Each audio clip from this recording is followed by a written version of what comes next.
You know, this morning we were in Coeur d'Alene yesterday in Post Falls, and one of our friends who has been a long-time supporter wrote on Facebook that she was so excited about our campaign kickoff in Post Falls, and she said something that I think is so true. She said, Raul's going to be a great governor of Idaho, and Becca's going to be the best first lady, and I agree with that 100%. She's amazing. What a beautiful day it is today. Thank you all for being here. Thank you for your kind words, Joanne.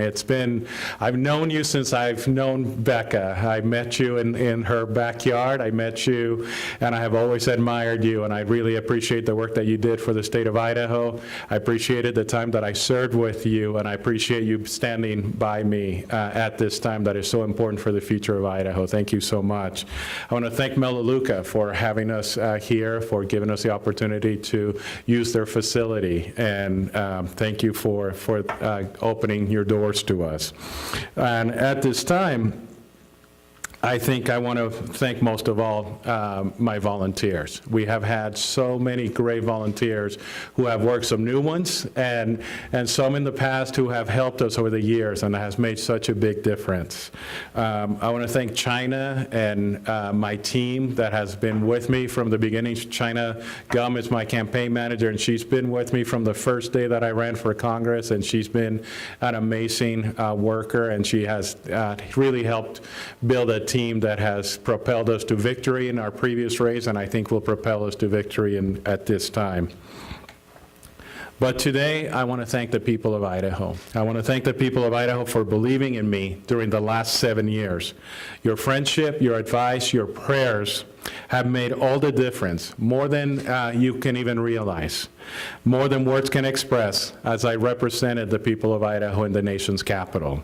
As you well know, there are too many politicians, too many members of Congress who refuse to rock the boat. They refuse to question the establishment. They refuse to question their party leadership. They refuse to reject bad public policy, even when they know it's bad public policy. They just go along to get along because that's what their party leadership tells them to do. In fact, they sometimes just shrug their shoulders, and they just want to hold office. They don't want to do what they promised their constituents that they were going to do. They just want to keep that title, and I've never been that person. Going along to get along has never been my way.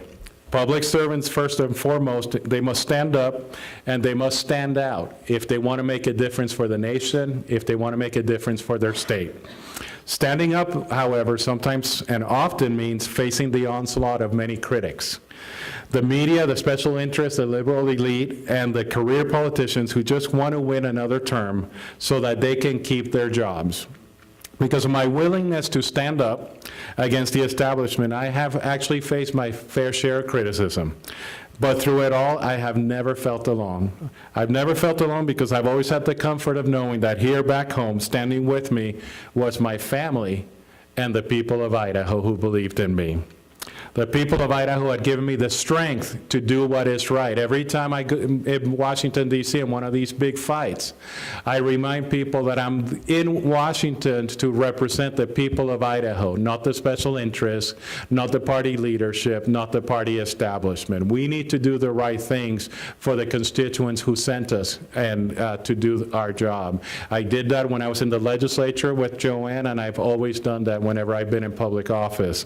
And it's been my privilege to stand up for Idahoans. As you know, Idahoans really don't care about titles. They don't care how many terms you've served in office. They don't care what committees you're on or how many earmarks you may have secured for the state. What Idahoans really want, what they really care about more than anything, is they want to preserve and extend the blessings of liberty to all Idahoans. And it's for liberty and for liberty's promise of a brighter tomorrow that I fight for every single day.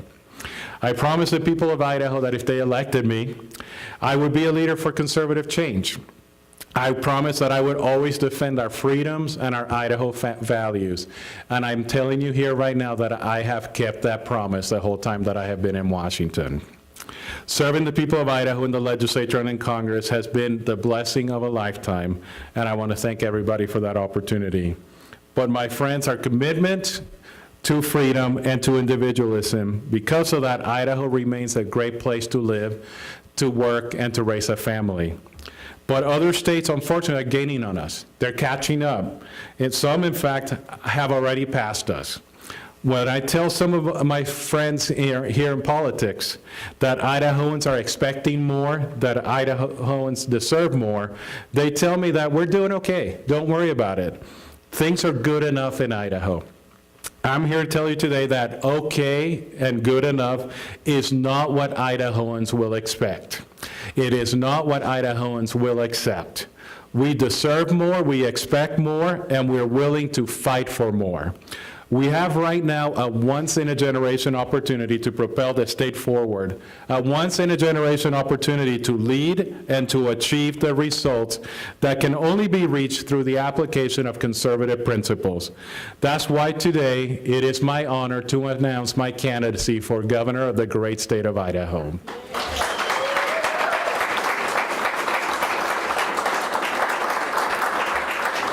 It is time now to unleash the raw potential of our state, to imagine a future that is brighter and more prosperous than anything we have ever seen before. Imagine, just for a second, what if Idaho had the best education system in the nation? A system where money followed students and parents and kids were able to select the schools that best meet their needs. Imagine a system that freed our great teachers to teach and to do the work that they want to do. A system that gives our school boards, those who understand their communities the best, the power to make the choices that make the most sense for their students. We must give our kids the 21st century education they deserve so they can be prepared for the jobs of tomorrow. I'm very grateful that my 5 children have all gone through Idaho public schools. But we all know that we can and we must do more if we want our children to compete in this demanding global economy. By embracing innovation in the classroom, flexibility and local control, and by ending Common Core, we will develop an education system that our kids deserve and the rest of the country will envy.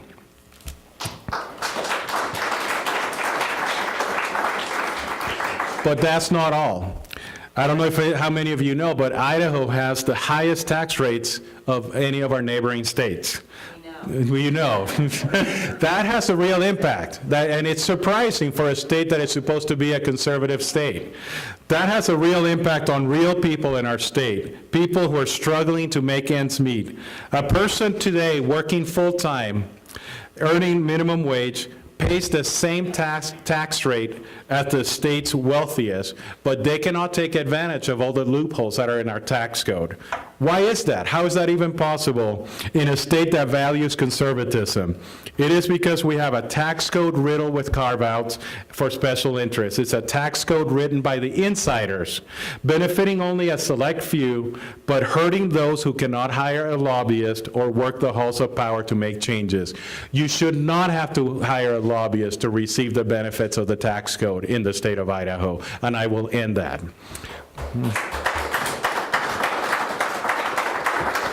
With the right type of conservative leadership focused on helping everyone and not just the politically connected, we will reform our tax code and we will lower taxes for every single Idahoan. We will stop picking winners and losers in Boise and allow all Idahoans to truly keep more of what they can earn. I am grateful today to start this journey to become the next governor of Idaho with the person who first introduced me to this beautiful state. Becca, a proud daughter of Idaho, captured my heart and showed me that Idaho was the place to call home, the place to start and raise a family, to begin a business, and to build a life. Idaho is our home, and it has been our home for over 25 years. I am thankful for my wife Becca and my children my daughter-in-law, and all the family that has stood behind us over the last few years. My family means everything to me. I would not be here without their love, without their support, and this is why I'm doing this. It's for their future and for your children's future that I have chosen to take on this race. My family represents the past, the present, and the future. I think you got a little bit of glimpse of that when you heard Joanne and when you heard my wife talking about it. Becca's family has actually lived in Idaho for 6 generations. They forged their roots throughout this beautiful state. As Becca indicated, you can trace their roots back to southeastern Idaho, where her grandmother grew up in a dry farm. And you can follow them to Buell in southern Idaho, where her grandfather owned his grocery store and drugstore, and where her father was raised. And you can find them at the beautiful homestead where I fell in love with Idaho, in Boise, Idaho, in their backyard, where so many hours of hard work were spent by her and her 10 siblings, where they learned the value of work, of determination, of doing the right things, and of dreaming and thinking about the future. I'm so proud of her family and her contributions to Idaho, and I'm just grateful that she gave me the chance many, many years ago to be part of that family, and I'm grateful and I love her very much for that. My own heritage is also one of strength and determination. As many of you know, I was born in Puerto Rico to a single mother. She was a wonderful, amazing woman named Ana Pastor, who I really wish more than anything that she could be here with us today. She was strong, she was smart, and she was brave. She taught me to dream big. She taught me to believe in myself, and she taught me the value of hard work, of honesty, of education, of loyalty. There were more than a few times that my mom wasn't sure how she was going to put food on the table. Yes, you could say that we were poor, but the reality is that I never knew it. I never knew it because she never complained. I never knew it because she never talked to anybody about it. She never told me that we were poor. She just taught me to believe in myself. Even though we weren't always sure what the future would bring, she always told me that through hard work and determination, I could make something of myself. She taught me that it would make all the difference in the world if I actually did the things that were necessary to be successful. I was blessed to be raised by her, and to quote from Abraham Lincoln, "All that I am or ever hope to be, I owe to my angel mother," and I'm so grateful for her. My friends, I want to be your governor because I imagine a brighter future for our state and all of its residents. I want to strengthen our state's most critical resources: our families, our homes, our communities, our businesses, and our schools. The future of Idaho depends on each one of those resources. Idaho should be a state of infinite opportunity, where a young man or young woman can imagine themselves growing up to do remarkable things tomorrow, regardless of their circumstances today. We decided to launch this campaign in the backyard of Becca's childhood home, as she indicated to you. And we did that because home is where the idea of America was born, and where a brighter future for Idaho will be shaped. Strong families and communities are needed more now than ever if we're going to restore the potential and hope that is baked into our core as Idahoans and as Americans. We have the responsibility, each one of us has the responsibility to leave this state stronger than we found it. And that's why I'm running for governor of this great state. That's why I'm running for governor of Idaho, and I will work hard every single day to earn your trust to serve as your next governor. But I cannot do this alone. I'm asking you to once again join me in this journey to make Idaho the very best place to live, to work, to play, and to raise a family. The best place to start a business or to retire from business. Let us unleash all the potential that is possible when the government embraces and delivers on the promises of a conservative government and conservative principles. Together, all of us can bring forth a brighter Idaho for all of us. May God bless you, and may God bless the beautiful state of Idaho. Thank you.